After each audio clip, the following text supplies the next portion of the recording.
Good morning mga kapatid.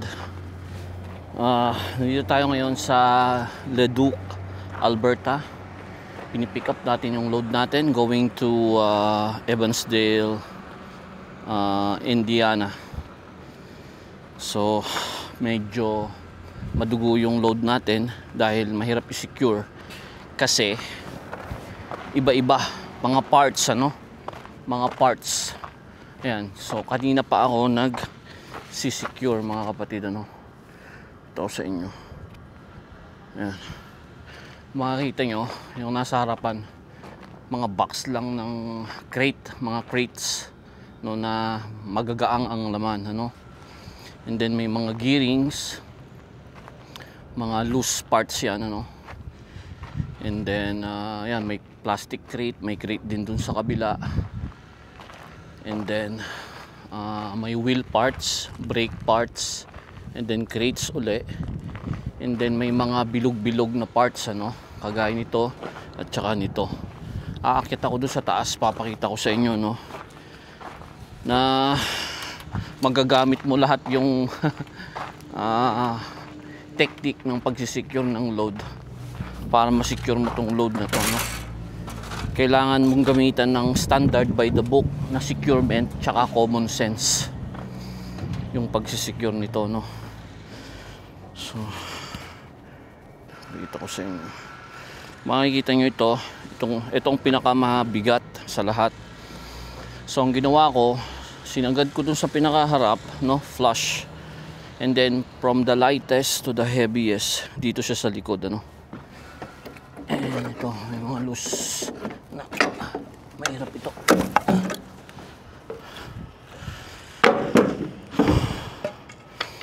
So yung mga mabibigat nandito siya sa likod, dahil kung makita nyo may space pa ako dito. Ito meron siyang carpet kasi lalagyan ko mamaya ito ng tarp, para hindi mabutas yung aking tarp. And then yan yung mga sinasabi ko na round parts, na mahirap i-secure yung mga round parts kasi nga kailangan ganyan, i-criss-cross mo, para hindi sila gagalaw. So ginamitan ko siya ng 3 straps, isa sa ibabaw, Good thing meron nito to hold yung top strap ko, and then nag-criss-cross ako, dito from here papunta ron, and then yung sa kabila papaganon para yayapusin niya yan, and then itutulak niya pababa sa deck, and then dito naman, ito yung medyo concern ako ng isa kasi the only way na malagyan ko lang ng strap is sa ibabaw, Gusto ko pa sanang lagyan ng isa sa gitna, pero unfortunately ubos na straps ko, Let's see mamaya lang, hindi pa naman final ito, So may carpet dito kasi dadaan dyan yung aking tarp. And then kung makikita nyo, may mga karton ng mga edges ng ang strap ko para hindi maputol yung strap ko pag nag-vibrate, And dito may mga crates, yan. Ito nandito to dahil ayan, may bakal para pag pinatong ko yung tarp ko hindi mabubutas. And then yung isa pa lang yung strap niyan kasi sa ibabaw ng tarp ko ilalagay yung isang strap, from here. And then ito round parts na naman, criss-cross uli, ayan, criss-cross. And ito isang strap lang dahil wala namang loose parts, and then may pagkakapitan siya, so isang strap lang ang ginamit ko. Hindi yan plastic crates, magaang lang yan. So isang strap pa yan nasa baba. Pag nandiyan na yung tarp sa ibabaw, ilalagay ko yung isang strap sa ibabaw para may pagkapitan yung aking tarp. Hindi papagaspas kasi uneven yung top, so lulundo, So mas maigi na may strap dito mamaya pag nakapatong na yung tarp para stable siya, And then dun yung isang strap din para yung mga lundo sa gitna hindi papagaspas yung ating tarp. And then yan, puro loose parts na yan, Yung mga yan naka steel ano naman yan, naka-bundle siya ng steel, so okay na yan. Ayan yung mga loose parts dyan, ano. So nasa gitna naman siya, so okay lang. And then doon sa pinakaharap may isa pa uling strap dyan sa ibabaw ng tarp. Yan. So tutuloy ko na yung aking pagsisecure, no. Ipapatong ko na yung tarp dito. Yun ang medyo madugo, mga kapatid, ano. Kasi once na nandito na yung tarp sa ibabaw, hindi na ako pwedeng tumungtong sa ibabaw kasi mabubutas yung tarp ko, no.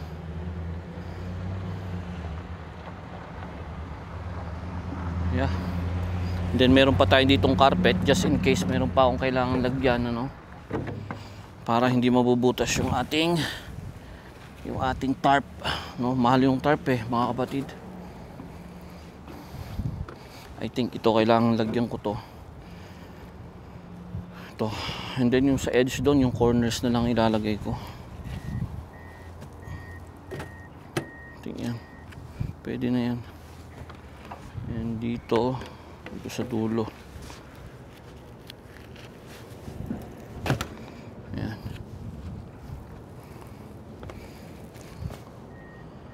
Okay. I think all good na, no. Pwede ko nang ipatong yung tarp ko.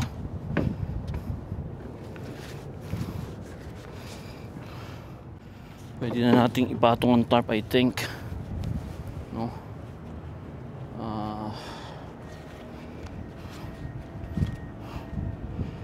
So meron pa akong mga 1 hour bago matapos ang securement nito, mga kapatid, ano. So ito dito na to. May matatalas na corners. Yan. And then dito ang ilalagay ko rito is corners na lang, ano, yung orange corner. Yan. Para hindi mabutas yung tarp natin. Okay. So ito yung ating load ngayon, mga kapatid, ano.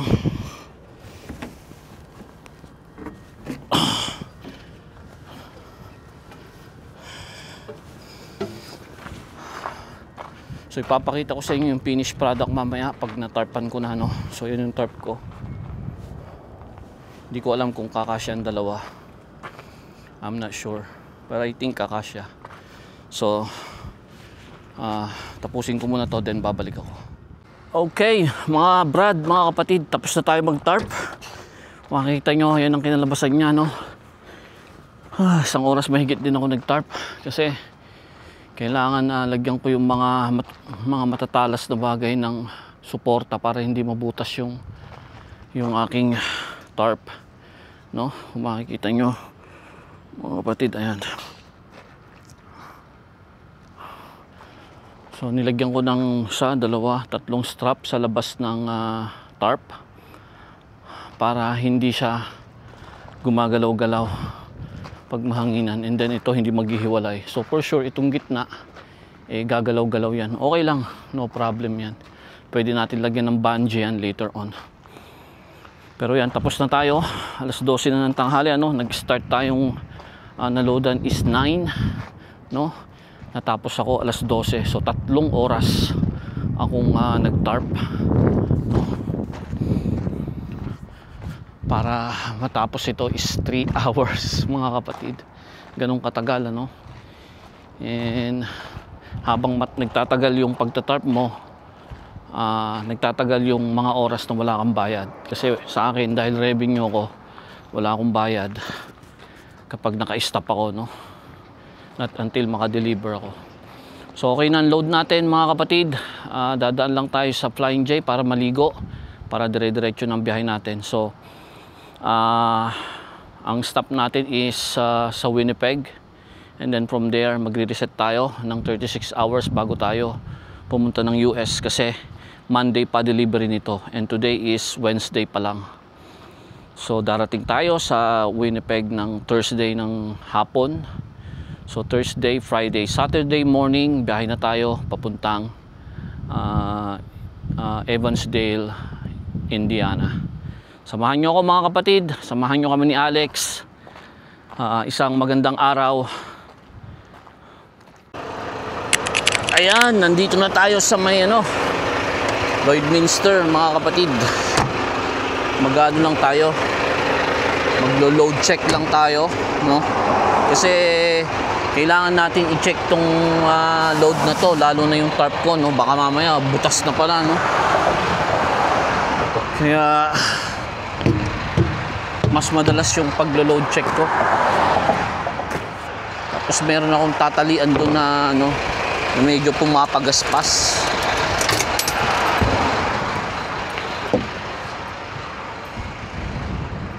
Kasi uneven tong load ko na to, no, mga brad, no. Kaya worried ako kasi baka mamaya mabutas. Naku po, napakamahal nitong tarp. Ayan. So far so good naman yung ating tarp. Hindi na bubunot, no? Hindi na tatanggal yung pagkaka-bungee ko. Ay, Berna, no? Sumilip na ba mga kapatid dyan si Jose Marichan sa Pinas? Sumilip na ba siya mga kapatid? Kinantahan na ba kayo? Ito yung pumapagaspas oh. Pero walang way para maayos ko to kasi ganito siya talaga. Not unless okay lang to, kahit pumagaspas siya hindi naman masisira. Ayan, okay lang yan. Nag-aalala ako dyan dahil baka ako masira, pero okay lang naman pala. Malubay ng konti pero mahigpit naman yung sa ring niya. Ay, kailangan i-enjoy itong sikat ng araw na to, no? At yung medyo warm weather pa, no? Dahil soon enough, naku po, it's winter time again mga kapatid, ano? First time namin ni Alex ng winter time. So kung ano man ang mga kailangan natin na bilihin for winter time, kailangan bilihin na, no? Para ma-winterize natin yung mga ibang kailangan i-winterize kay Alex, no? Kailangan ready kami pagpasok ng winter, ano? Itong inaalala kong isa, yung tatakip ko rito. Let's see na lang kung anong pwedeng itakip ko, no? Kasi kung bababa yung temperature kapag ka winter time, kailangan i-coveran to ng konti. Napakalaki nitong grill niya, no? Ang dumi. Let's see kung mag-truck wash ako pagdating ko ng Winnipeg. Pagod sa bagay, maaraw naman siguro pwede ako mag-truck wash pagdating ko ng Winnipeg kasi magre-reset pa ako So yun lang mga kapatid, dito ko lang sa gilid ng kalsada as usual sa turnout area para mag-check ng load, So tayo na, larga na tayo kaagad. Okay, larga na tayo kaagad mga brother, mga kapatid, Pero hindi pa ako tawag dito. Hindi ko ni-record yung yung tingnan natin. Yung aking load check. Kahit 2 minutes, mag-stay lang tayo ng konti, 2 minutes mga kapatid. Kasi nag-off duty ako Minsan kasi ang nangyayari, kapag in-on duty ko na, tapos may mga ginawa pa ako na kung ano-ano, nakakalimutan ko, nakakaligtaan ko yung aking yung aking time. So ang nangyayari sumusobra. On duty 15 20 minutes. Samantalang load check lang ako, no. So lagyan natin ito ng notation dito, no, na load check lang. So dun sa mga hindi pa nakakaalam, ano, alam ko yung mga laging sumusubaybay dun sa mga previous videos natin, ano, kapag ikaw ay flat deck, no, flat bed, flat deck driver dito sa North America, no, Canada, US, Mexico, you are required na i-check yung load mo, yung securement ng load mo every 150 miles or before 3 hours, ano, around 250 kilometers yan, ano, dapat at least meron kang load check. Pinakamatagal na yung 3 hours, ano, whichever comes first. Requirement yan, no, para in case merong mangyari sa daan, check nila yung logbook mo. Pag wala kang securement and then ang nangyari sa daan na aksidente, nalaglag yung load mo, then you are liable dahil hindi ka nag load check. So kailangan nandito yan, naka logbook yan, ano, sa ELD, no, na ikaw ay nag load check. So ang ginagawa ko is mas okay sa akin yung oras, bago mag 3 hours mag-stop ako, maglo-load check ako kahit 2 minutes lang, 3 minutes, and then larga na uli, no. So kanina nung tumigil ako, in off duty ko siya. Ginagawa ko na palaging yun, off duty muna, then gagawin ko na kung mag-break muna ako, iihi, no, inat-inat, and then tsaka ako bababa, tsaka ako iikot, no. And then pagbalik ko rito, bago ko umalis, kailangan maglalagin muna ako for at least yan 2 minutes. Ayan, 2 minutes na. So pwede na, mga kapatid, ano, okay na yan. So hindi ko na papalitan ng aking status, ano, kasi once na umandar na yung truck, madidetect ngayon yan nung naka-install dun sa may ECU nitong truck, ano, na umaandar na yung truck, automatic na magpapalit yan to driving. Yan, nag-driving na siya, no? So importante yon na may record na nag-load check tayo, no? So yan ang bale nag-go-govern sa hours of service namin. Dati yung sa dati kong company, no, makita nyo nandito yon. Mayroong maliit na computer dito, no, na parang tablet. Omnitrax yung gamit namin dati. Ngayon kasi Geotab application na lang sa phone ang gamit namin. And then meron nakakonekta dun sa ECU ng truck namin na device, no, nakatap siya doon para ba-detect niya kung umaandar na, no, yung truck, kinonekta doon. So hindi mo madadaya pag umandar yung truck, talaga madedetect niya na nag-drive ka.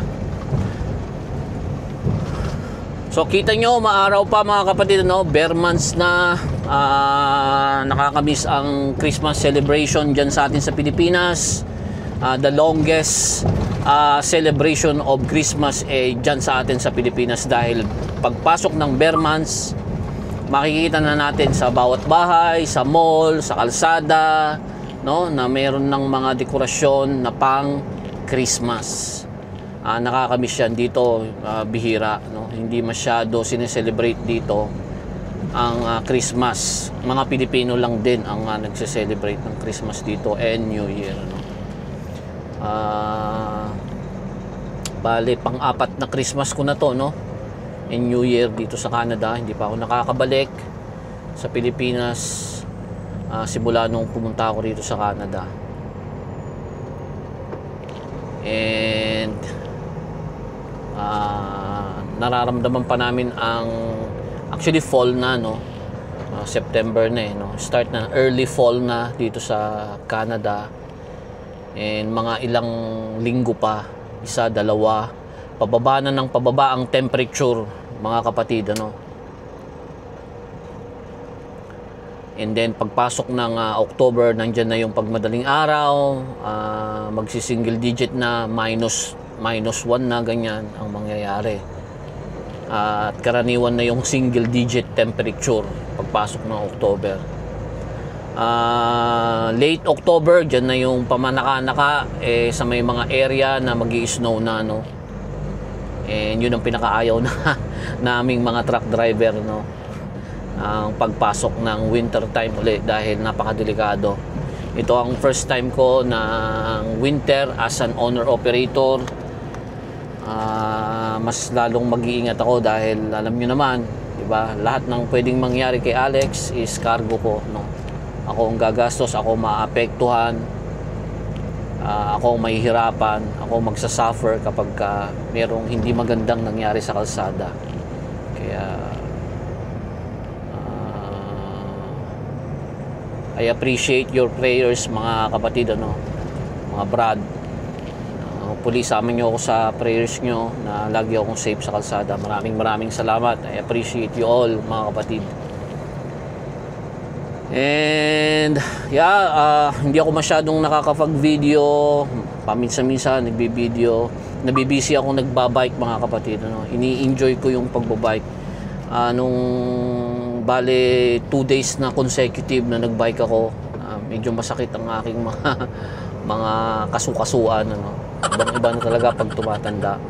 Pero nai-enjoy ko. Pero ganun pa man, kahit winter na, no, magbabike pa rin tayo pag nasa US tayo. Hindi lang natin kakayanin yan pag nandito sa Canada kasi yung kalsada madulas, ano. Kadalasan dito sa Canada maraming snow, madulas yung kalsada. Sa US, I'm sure ganito pa rin, although malamig ang mga snow nasa gilid, pwede pa rin tayo magbike. At least once or twice a week. Gagawin natin yan para to keep us healthy, ano. Pinabababa ko, mga kapatid, yung aking cholesterol. Hindi naman nasa ano na siya, nasa boundary na siya yung aking cholesterol. So kailangan kong bababain and then i-keep ko na ganun na, no, wag nang pataasin pa dahil pagka tumatanda na, marami nang nararamdamang masakit sa katawan, ano? At kailangan marami na ring iniiwasan na pagkain, ano. Yung mga kinagawian dati hindi na magawa ngayon. Pero malakas pa rin naman tayo, no, dahil wala tayong bisyo, hindi tayo umiinom, hindi tayo naninigarilyo, and kumakain naman tayo nung hindi makakasama sa ating katawan. Kailangan nating alagaan yung katawan natin kasi, di ba, mamaya madami kang naipon, marami kang pera, pero may sakit ka naman, useless din, ano. Maganda yung sakto lang, ano, yung sakto lang. Ayan, bali ito ang kauna-unahang biyahe for the month of September namin ni Alex. Mula dun sa aking pinikapan dyan sa Leduc, Alberta, hanggang sa delivery is 3,200 kilometers. Galing dito sa Alberta papuntang Indiana sa hindi ko maano yung lugar pero sa Indiana siya, Evansville something ganun. Tingnan natin, kahit pa pinapahirapan ko pa, makikita ko naman dito. Evansville nga, Evansville, Indiana, 3,200 kilometers. Parang ano yan, Apari to Hulo, no? 3,000 plus kilometers. So babiyahin natin yan ng 3 days, pero mapuputol tayo dyan sa may Winnipeg dahil dadaan ako ng Winnipeg dahil Monday pa ang delivery nito, Wednesday pa lang ngayon.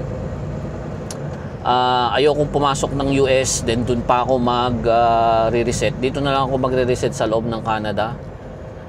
And alis na lang ako darating ako bukas ng Winnipeg, alis ako ng Huwebes bukas, ano, Saturday morning, babiyahin na ako.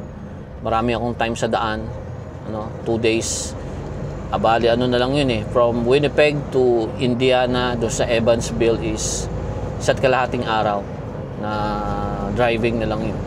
So meron akong kalahating araw na allowance para pumunta sa aking delivery early morning Monday. Maidi-deliver ko itong aking load. So, samahan nyo ako mga kapatid. Muli, salamat sa inyo sa inyong patuloy na pagsubaybay.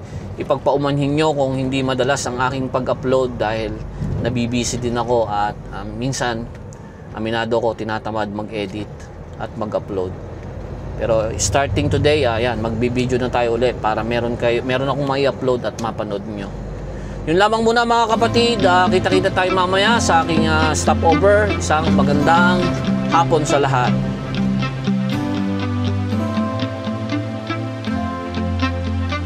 Good morning mga kapatid, good morning.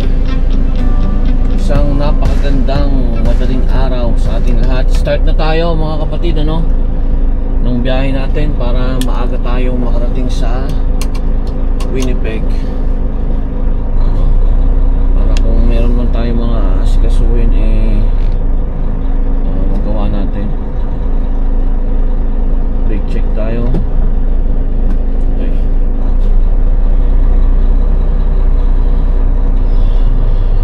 Problema pag may mga naka-park dito sa harapan, ano, hirapan tayo, ano, wala pa rin ang ilaw.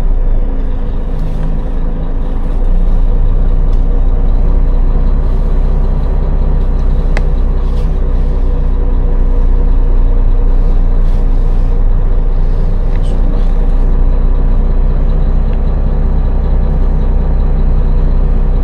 Hirap kasi tayong ano, yung utility light. Yung may mga nakapark na ganito sa gilid, hirap lumabas minsan.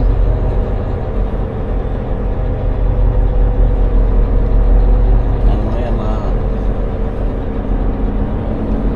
masabitan natin yung ano, yung nasa ano natin, kanan, ano. Dumi ng salamin ko.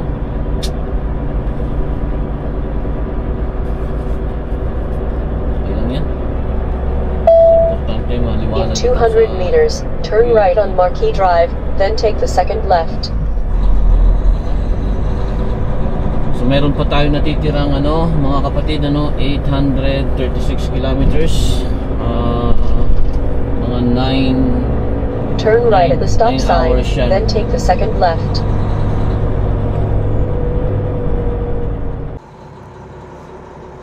Meron pa tayong natitirang 836 kilometers mga kapatid, ano, papuntang Winnipeg. Maaga tayong nag-start kasi para maaga rin tayong makauwi. Ang dumi pala nitong ano ko, itong windshield ko. Nalinisan mga kapatid.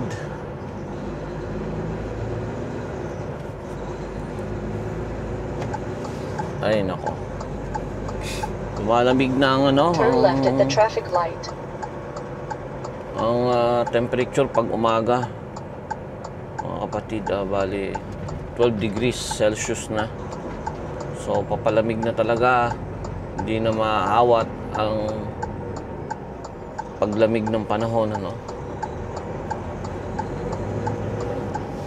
Few weeks from now, mga 3 weeks from now, wala na. Ano na yan, medyo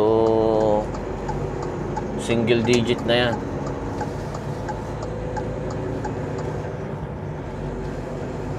In 3.5 kilometers, take the exit on the right to Trans-Canada Highway East toward Highway 16 East. Ingay nito ni ano, ni Garvin.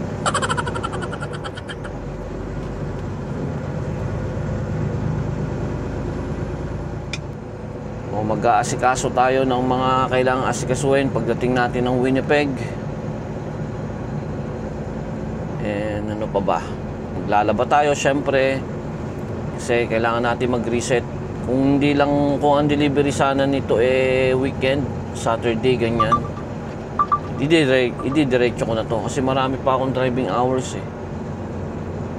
Kaya lang dahil Monday nag-compute ako,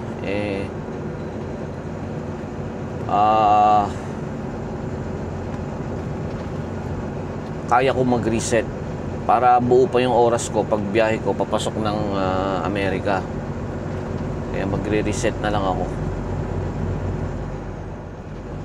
So, ang oras natin ngayon dito is alas 5 ng umaga, no? Dito sa nasa Saskatoon tayo, Saskatchewan. Alas 6 naman na ng umaga sa Winnipeg. Late dito ng 1 hour.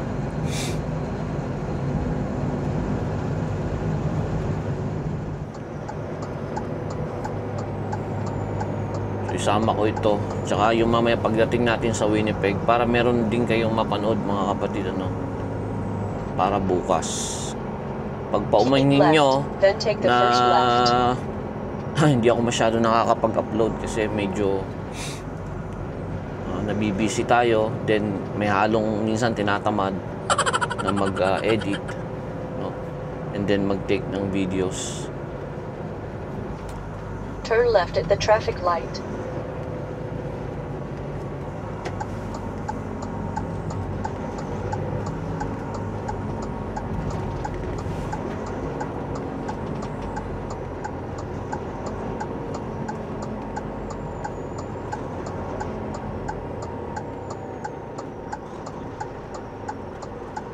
Kita nyo dun, no?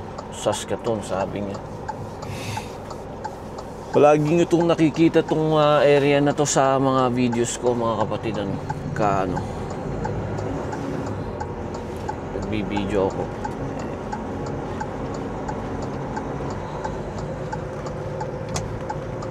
Palagi kong nakukunan itong Saskatoon.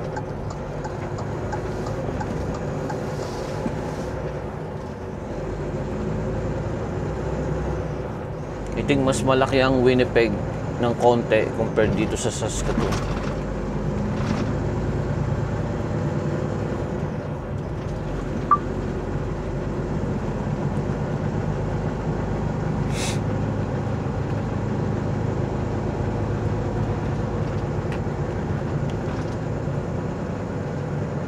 Tuloy-tuloy lang ang biyahe natin, mga kapatid, ano.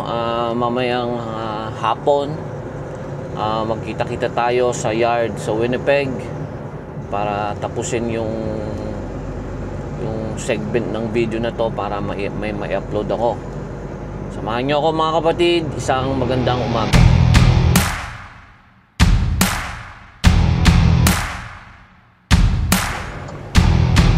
Isang magandang hapon, mga kapatid, mga brad. Nandito na tayo malapit sa yard sa Winnipeg. Isang maulang hapon sa lahat, mga kapatid, mga brad.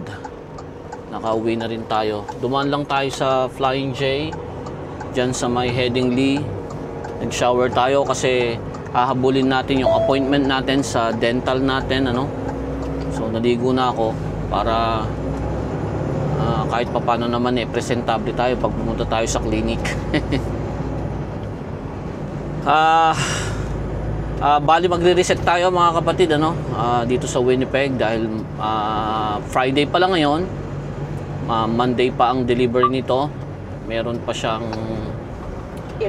I think meron pa siyang 1,800 kilometers mula dito hanggang sa Evansdale ba yun? Nakalimutan ko naman, sa Indiana, no? Meron pa siyang 1,800. So dalawang araw lang yun, mga kapatid, ano? Dalawang araw na petiks na pagmamaneho. Kasi kung everyday magdadrive ako for the 2 days, each day magdadrive lang ako ng 900 kilometers. So petiks lang na driving yun, ano, mga kapatid. Kaya hindi tayo nagmamadali. Umaga ng Saturday tayo mag-start, ano. 36 hours tayo magre-reset ngayon dito sa Winnipeg. Makakauwi tayo, makakapaglaba, makakabili tayo ng mga ibang pangangailangan natin. So ito na yung yard namin. Nandiyan sa kanan. Arriving at Lucas Avenue on the right. Nakakamiss ang yard dahil bihirang-bihira din akong gumagarahe dito, no. Dahil kadalasan dire-diretso yung biyahe natin, mga kapatid, ano. So ito na ang yard. mamadaliin natin kasi meron na lang tayong 30 minutes na naiiwan para pumunta sa ating dental appointment. Tinawagan nila ako kasi tumawag ako kahapon, alam kong darating ako ng Winnipeg. Sabi ko if in case na merong magbaback out sa kanilang appointment, kung may bibigay sa akin, tawagan lang nila ako kasi available ako ng hapon ngayon and onwards bukas the whole day. Kailangan gamitin natin yung mga insurance kasi binabayaran natin yan monthly. Kailangan i-claim natin, gamitin natin. So bakante, maraming bakante sa yard, Pwede tayong mamili diyan kahit saan, pero ang pipiliin natin yung pinakamalapit dun sa ating sasakyan doon. Uy, meron nang nakatabi dun sa kotse ko. So ibig sabihin, meron ng bago na truck driver, dun sa ko. Kasi yun, meron nang nakaposisyon gagawin natin dito tayo magpa-park sa may pinakagilid. Ipapasok ko dito. Ayan, dito tayo magpa-park sa gilid nito. So kunin natin to, kainin natin lahat yan.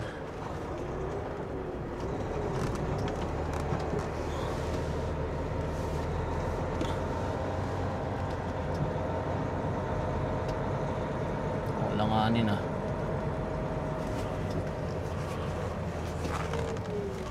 yun. Okay.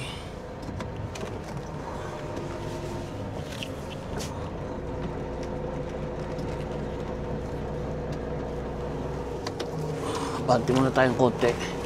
Bitin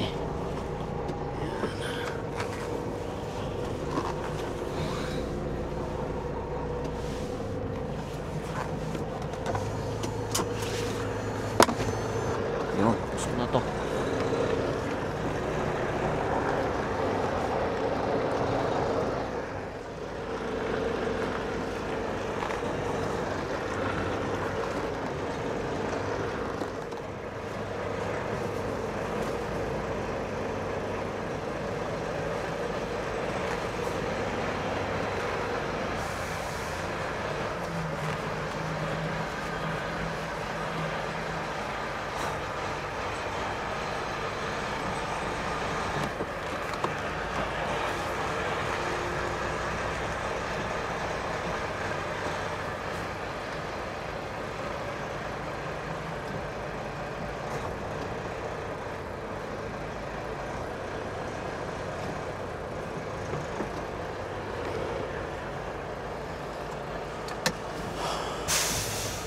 So, yun lang muna mga kapatid, Magkita-kita tayo sa Sabado para sa pagpapatuloy ng biyahe na to. I-upload ko to para meron kayong mapanood bukas. Isang magandang hapon.